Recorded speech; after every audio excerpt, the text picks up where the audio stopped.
Abra sua Bíblia no Evangelho segundo escreveu Lucas, só porque eu gosto muito dele.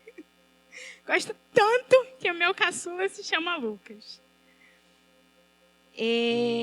Lucas capítulo 14, a partir do verso 25.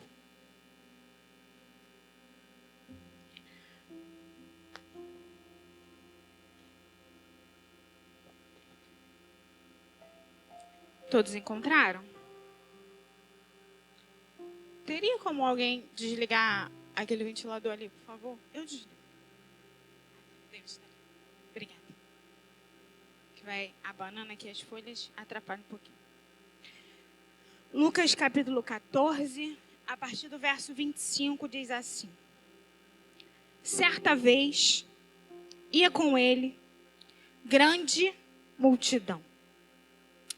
Voltando-se, disse-lhes: Se alguém vier a mim e não deixar pai e mãe e mulher e filhos e irmãos e irmãs e até mesmo a sua própria vida, não pode ser meu discípulo.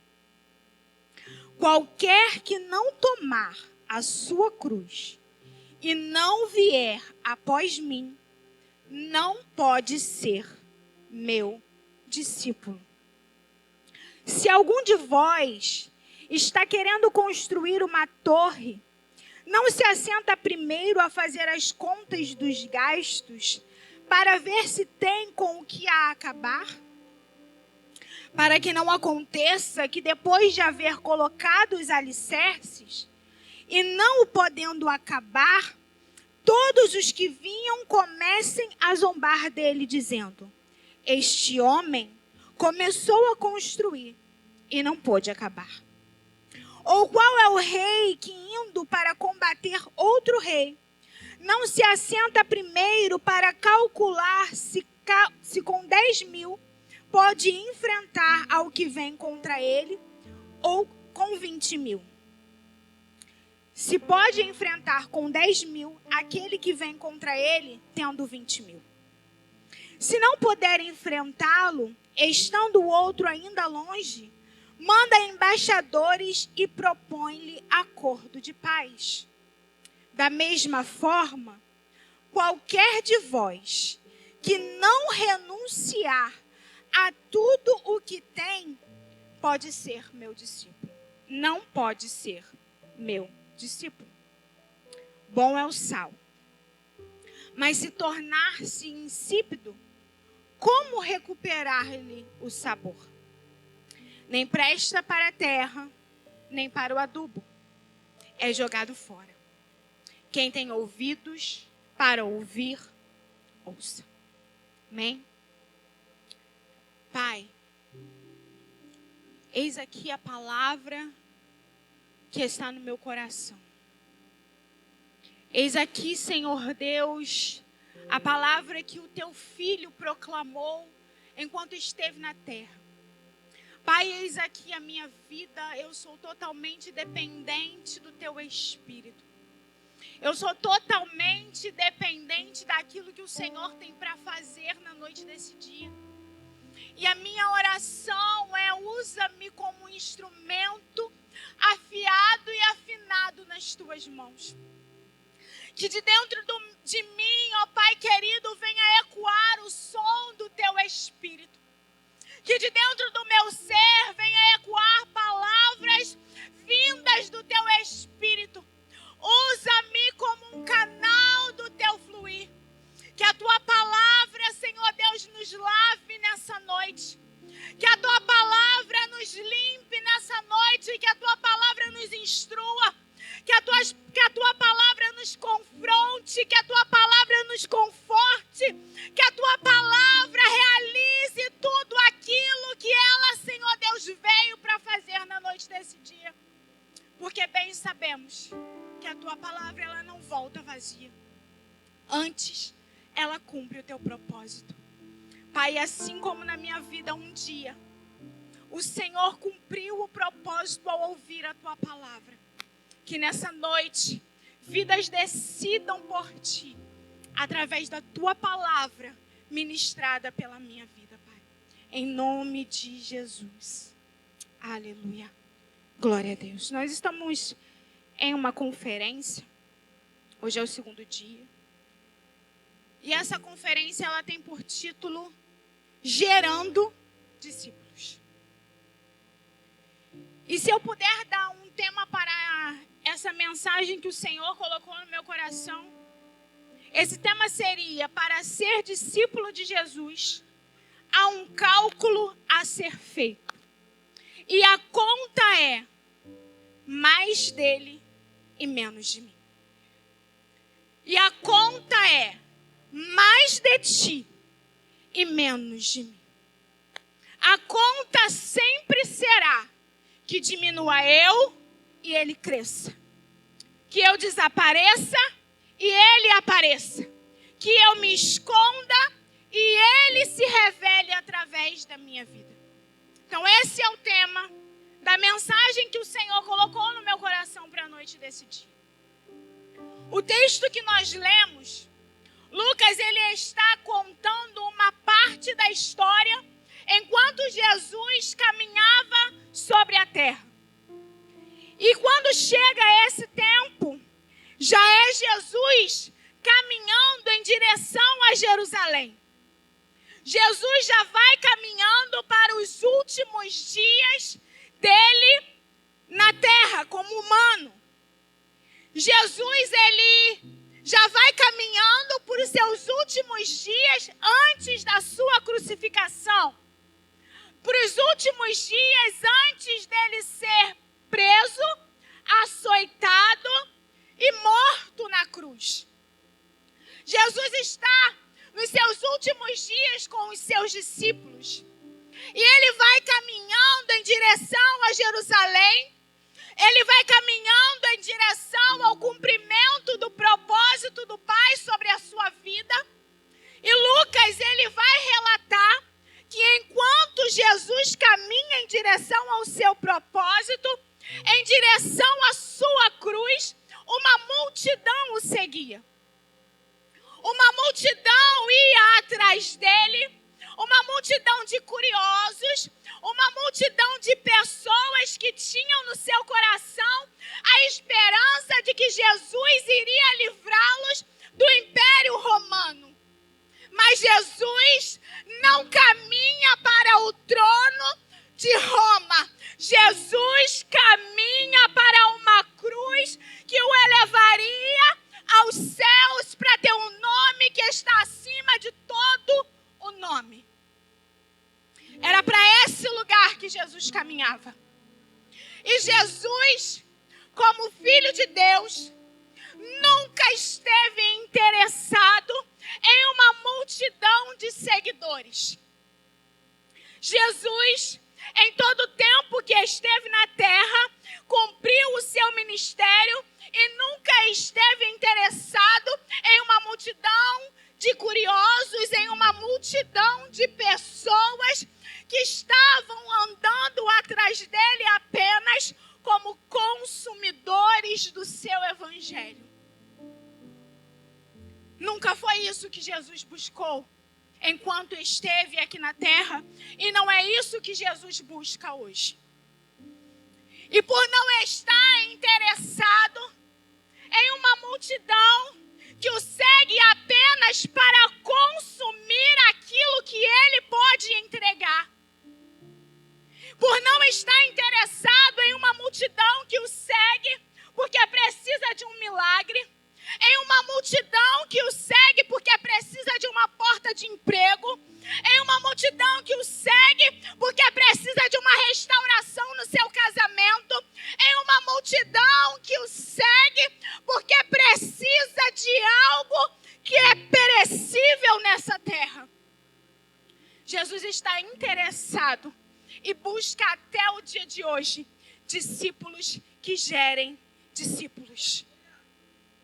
É isso que Jesus busca. Discípulos que gerem discípulos. Porque aquela multidão só gera multidão.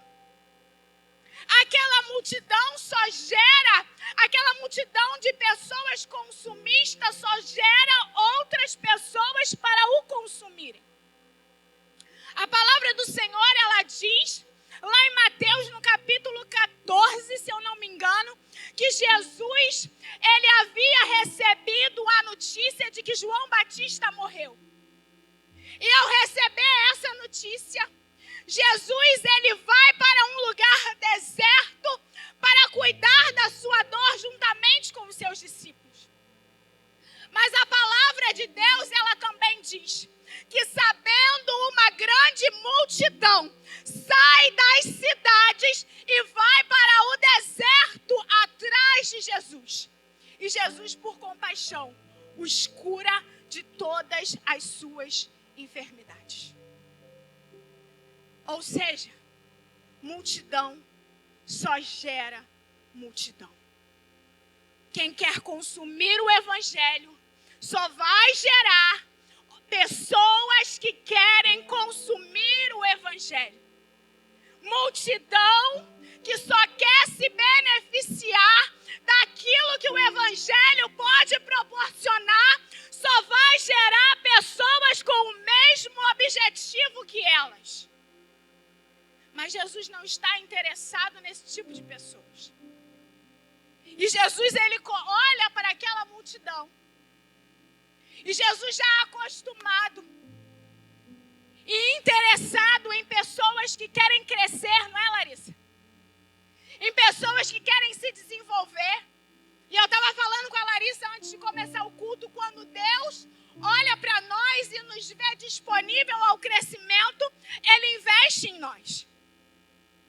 E Jesus, ele se disponibilizou a investir em pessoas que queriam e decidiram segui-lo verdadeiramente.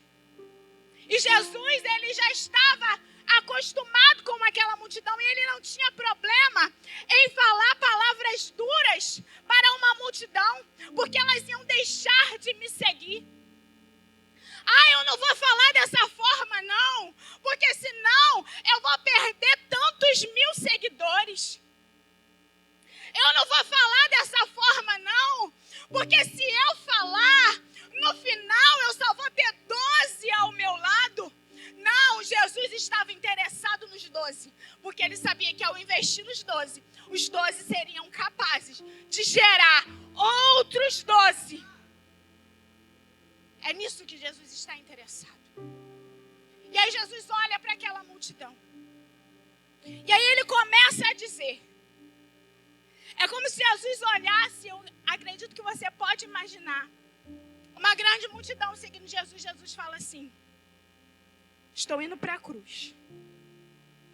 Mas antes de ir para a cruz, eu preciso desconstruir o pensamento dessa multidão. Antes de ir para a cruz, eu preciso fazer esse povo entender quem eu sou e o que eu vim fazer. Antes de ir para a cruz, eu preciso fazer esse povo que está andando atrás de mim entender que o meu propósito vai além de seguidores. Eu quero discípulos fiéis. E Jesus, ele começa a falar para eles: querem vir após de mim? Tem um preço a ser pago. Eu não quero uma multidão, eu quero discípulos. E aí ele começa a dizer: se alguém vier e não deixar, não pode ser. É o primeiro ponto. Se alguém vier e não deixar, não pode ser meu discípulo. Certamente aquela multidão estava vindo, mas ao vir, não deixava. Ao caminhar, não abria mão. Ao caminhar e ao seguir e ao andar atrás, não deixou nada. Não abriu mão de nada. Não perdeu nada. Jesus não quer ser seguido por pessoas que querem abraçar a sua própria vida. Jesus não quer ser seguido. Jesus não quer uma igreja que tenha uma multidão te consumindo conquistas do Evangelho. Jesus quer uma igreja cheia de discípulos que deixaram algo para trás.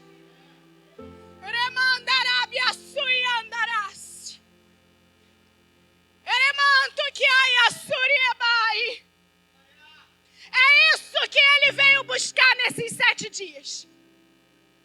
Ele veio buscar homens e mulheres que decidiram gerar. Mas antes de gerar, precisa ser gerado. Discípulo não é pré-fabricado, querido. Discípulo não é pré-fabricado. Discípulo não é fast food. Discípulo não fica pronto em 1 dia, 2 dias e 2 meses. Discípulo precisa ser gerado. Discípulo precisa ser gerado.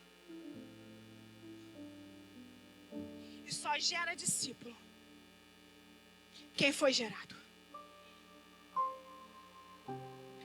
Se você não gerou um discípulo até o dia de hoje, se você tem 1 ano, 2 anos, 3 anos de crente, 10 anos de crente, 20 anos de crente, e ainda não gerou ninguém, e ainda não teve alguém gerado dentro do teu ventre espiritual, é porque você não foi gerado como discípulo de Cristo.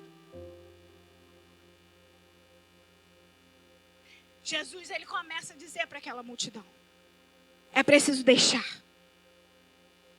Deixa pai, deixa mãe, deixa marido, deixa esposa, deixa filho, deixa filha, deixa os seus próprios interesses, deixa as suas vontades, deixa o seu querer, deixa a sua forma de pensar. Pede a ele para te dar a mente de Cristo. Pede a ele para ter a sua mente transformada. Ou então senta numa mesa com um discípulo seguidor verdadeiro de Cristo e deixa ele te ensinar, deixa ele te mostrar, deixa ele ser exemplo na tua vida, deixa ele te moldar, deixa ele te gerar. Quando ele falar para você, quando um discípulo de Jesus se disponibilizar a discipular a tua vida, a te gerar, se permita ser gerado. Queridos, até Jesus se permitiu ser gerado. Até Jesus se permitiu ficar 9 meses dentro do ventre de Maria para ser gerado. Até Jesus se diminuiu ao ponto de ser gerado. E por que que eu e você achamos que vamos ficar pronto do dia para a noite? Ou por que que eu e você não se permite ser gerado? Porque a gente não quer deixar. E por não querer deixar, a gente faz parte apenas da multidão que consome, que não se permite ser gerado. Faz parte de uma grande multidão. De uma grande multidão. E aí, às vezes, a gente está achando que está caminhando com muita gente. Tem muita gente do meu lado, ó. Olha quanta gente me segue. Olha quanta gente está comigo. Mas são pessoas que não se permitiram ser gerados. São pessoas que não deixam nada para trás. Quem não deixa nada para trás não pode ser discípulo de Cristo. Para ser discípulo, primeiro você precisa deixar. E depois de deixar, você precisa tomar. Aí a gente pensa, agora eu vou tomar posse da vitória. Agora tudo vai dar certo na minha vida. Agora É só tomar posse do carro zero. Agora, toma posse da chave da casa. Agora, toma posse daquela cadeira, daquele emprego que você tanto busca. Não, querido, agora, toma posse da cruz. Agora que você entendeu que para ser discípulo precisa deixar, você precisa tomar posse de uma cruz. E tomar posse da cruz é tomar posse do peso de uma missão vivida pelo seu mestre. Tomar posse da cruz é tomar posse da missão vivida pelo seu mestre intensamente, dia após dia. A palavra de Deus, ela diz lá em João, que Jesus, já nesse mesmo período, porque Lucas ele fala de algumas partes, João fala de outras, Mateus de algumas outras, e cada um vai dando a sua visão sobre o fato acontecido. E João, ele vai dizer que Jesus ele está ali em meio à festa da Páscoa, bem nesse período em que ele caminha em direção à sua cruz. E vão até os discípulos dele, alguns homens gregos, querendo falar com Jesus. E aí Jesus começa a declarar e começa a dizer: eu estou indo em direção ao tempo mais agoniante da minha vida. Estou indo em direção ao tempo mais doloroso da minha vida. Mas o que farei eu? Pedirei ao Pai que me livre dessa agonia? De forma alguma, irei eu e cumprirei até o fim. Irei eu e carregarei a minha cruz. O discípulo gerado, ele entende que precisa carregar a missão do seu mestre. O mestre, mesmo estando em terrível agonia, não abriu mão do seu chamado, não abriu mão da sua missão. Não abriu mão, ele não falou isso para os gregos. Pelo contrário, ele falou aos seus discípulos.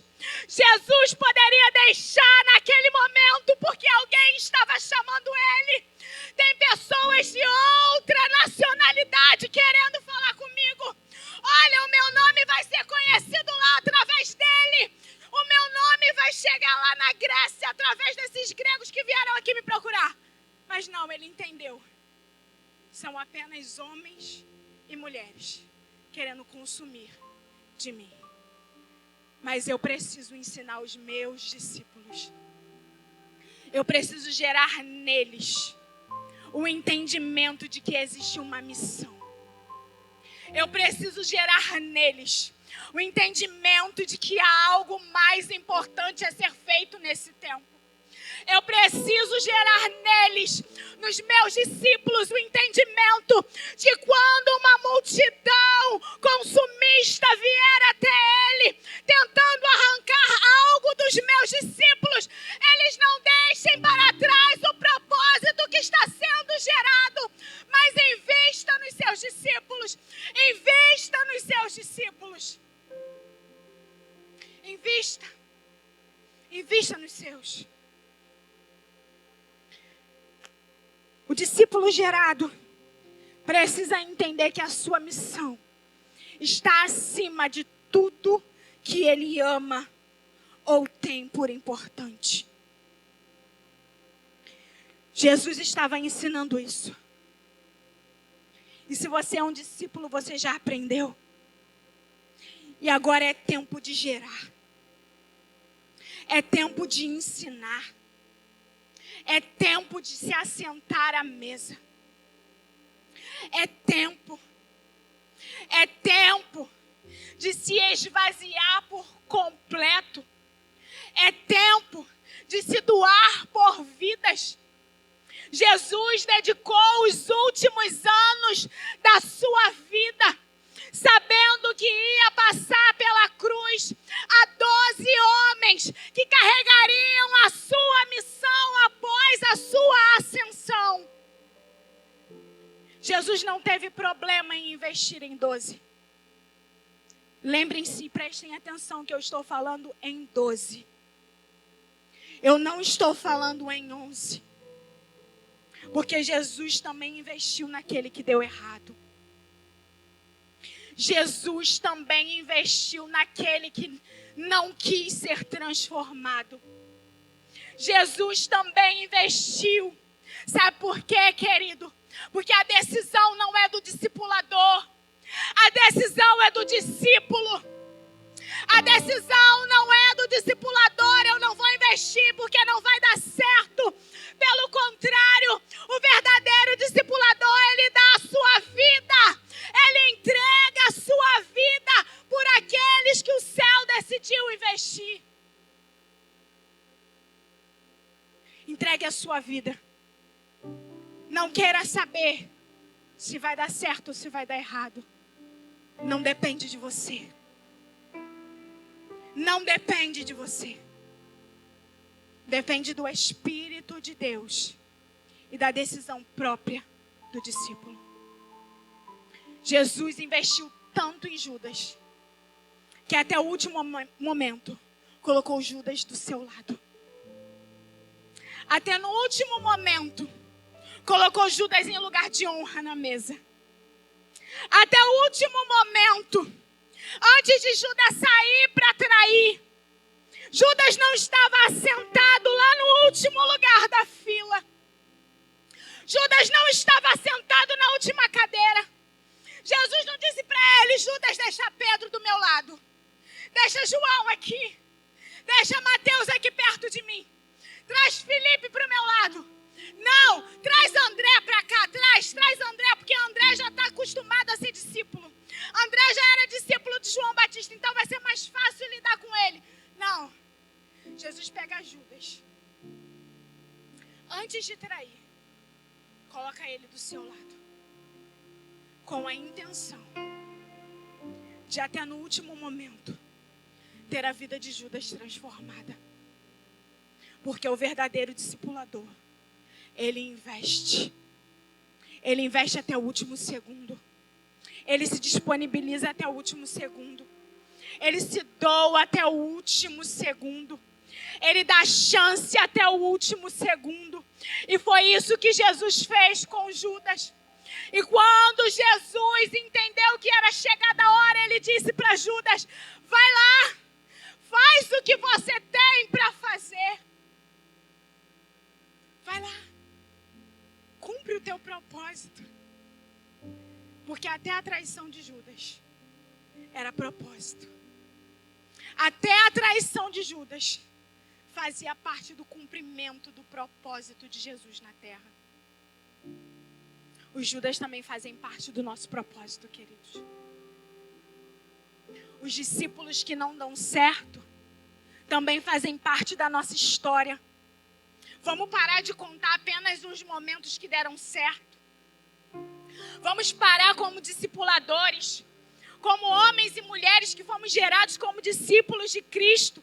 Vamos parar de contar apenas sobre os discípulos que deram certo.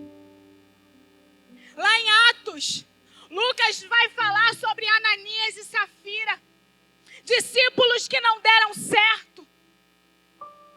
Paulo, ao escrever as suas cartas para Timóteo, ele fala, como discipulador de Timóteo, ele fala dos nomes e ele não esconde os que o deixaram. Paulo não esconde de Timóteo os que o abandonaram. Pelo contrário, ele fala dos nomes e conta os detalhes. Pelo contrário, ele diz: está chegando o final da minha vida. Fui a julgamento e não tinha ninguém do meu lado. Mas Timóteo, não desista. Mas Timóteo, não deixa de cumprir. Timóteo, não deixa de investir em vidas. Timóteo, não deixa de discipular. Timóteo, não deixa de gerar. Timóteo,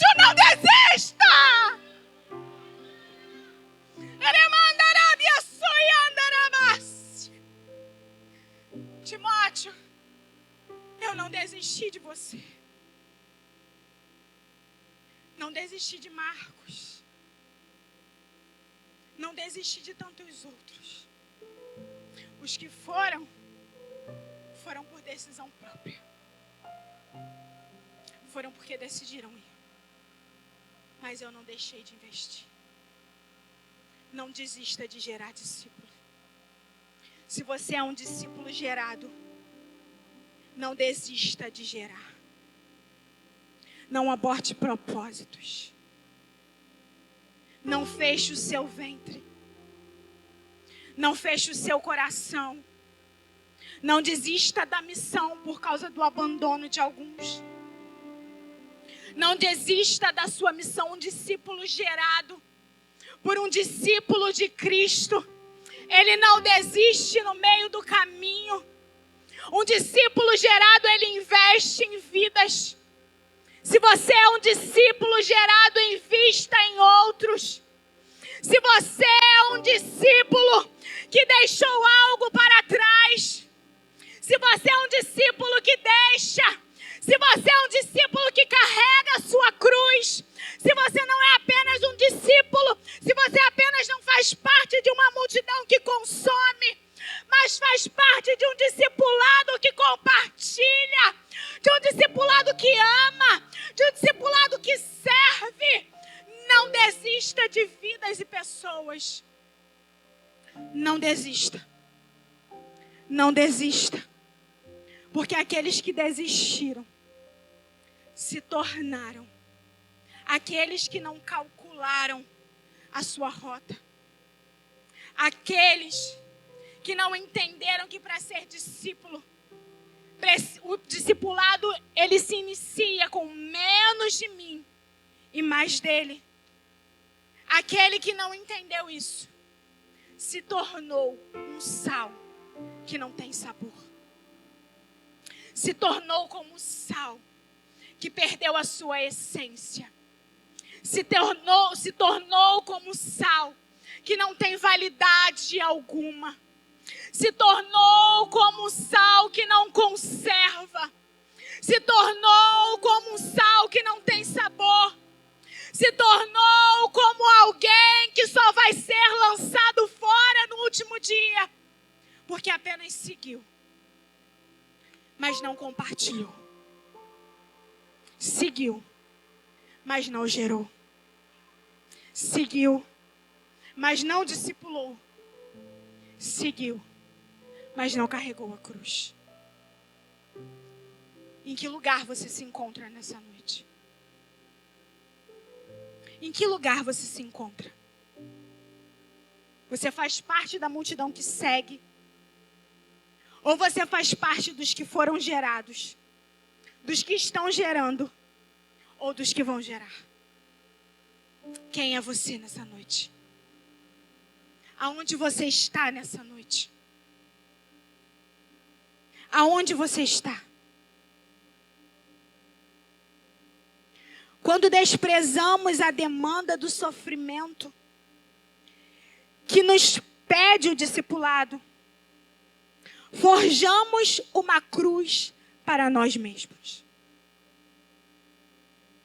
Quando não calculamos o preço de seguir a Jesus, forjamos para nós uma cruz que tem o nosso tamanho, o nosso peso e as nossas vontades.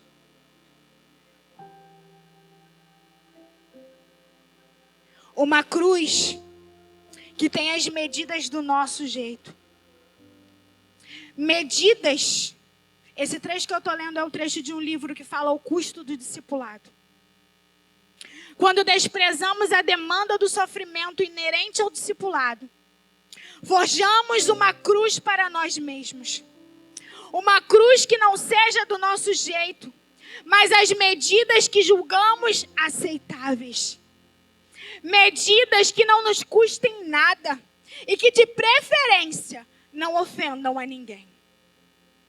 Porém, uma cruz assim, carregamos segundo os nossos termos, que carregamos segundo os nossos termos, não nos humilha o suficiente.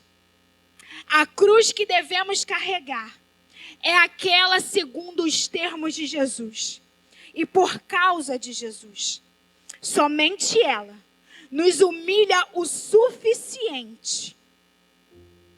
Somente ela nos humilha o suficiente para nos salvar do nosso amor próprio. Essa é a cruz que nós precisamos carregar. Uma cruz que humilha o nosso eu. Uma cruz que não nos faz amar a nossa vida, mas a cruz que nos faz amar a missão, a visão e os valores. A cruz que nos faz amar, incentivando pessoas a serem bons discípulos de Cristo. A cruz que nos faz servir, compartilhando as boas novas de Cristo. Essa mesma cruz é a que nos faz discipular, amparar, acolher, se doar, ajudar, aconselhar, moldar, sentar, investir em vidas e em pessoas. Essa é a cruz que nós precisamos carregar. Esse é o discipulado que Jesus deixou como exemplo na terra. Esse foi o discipulado que os seus discípulos viveram durante o tempo que Jesus se doou para eles.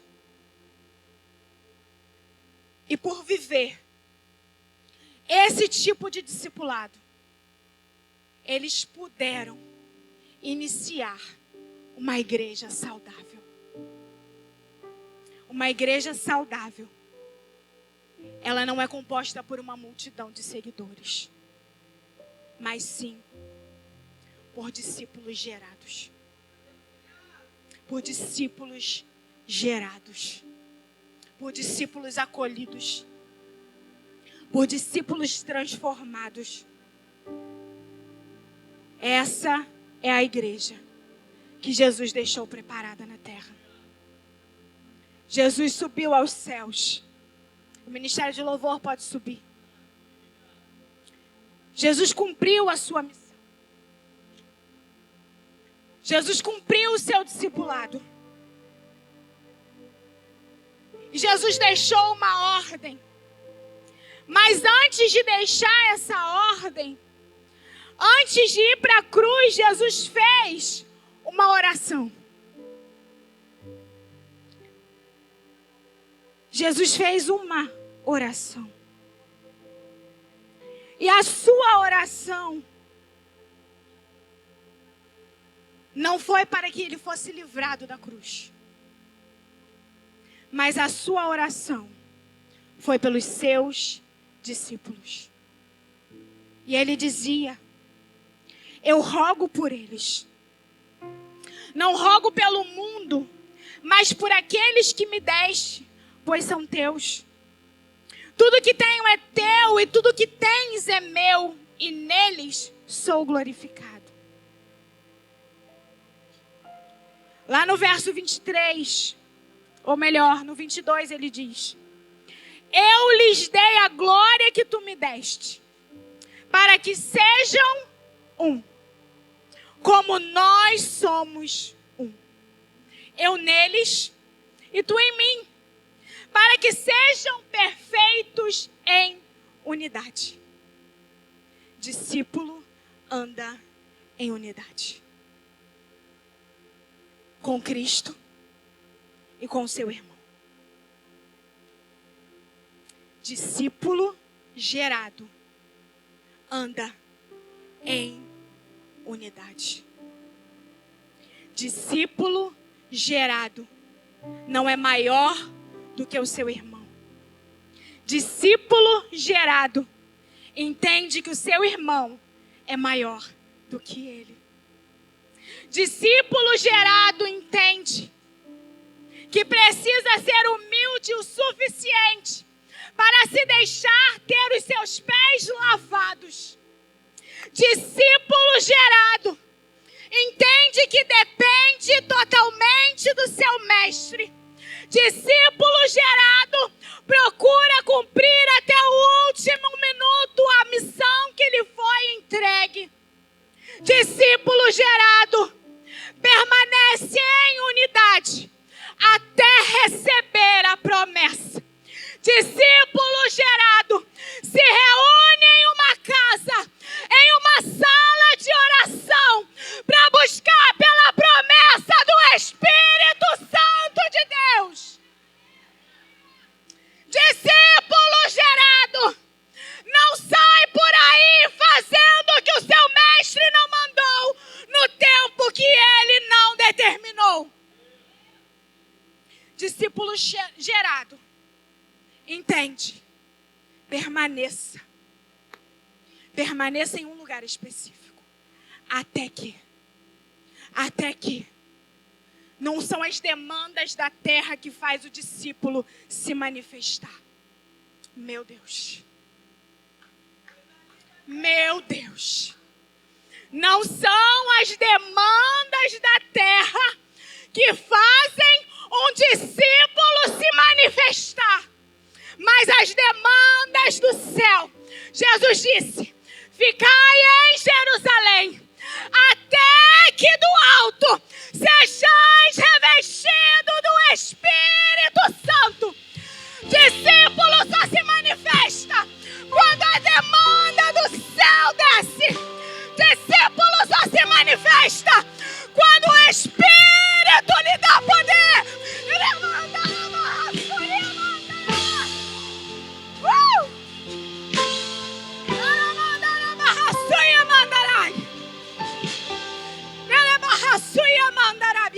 Fica de pé, igreja.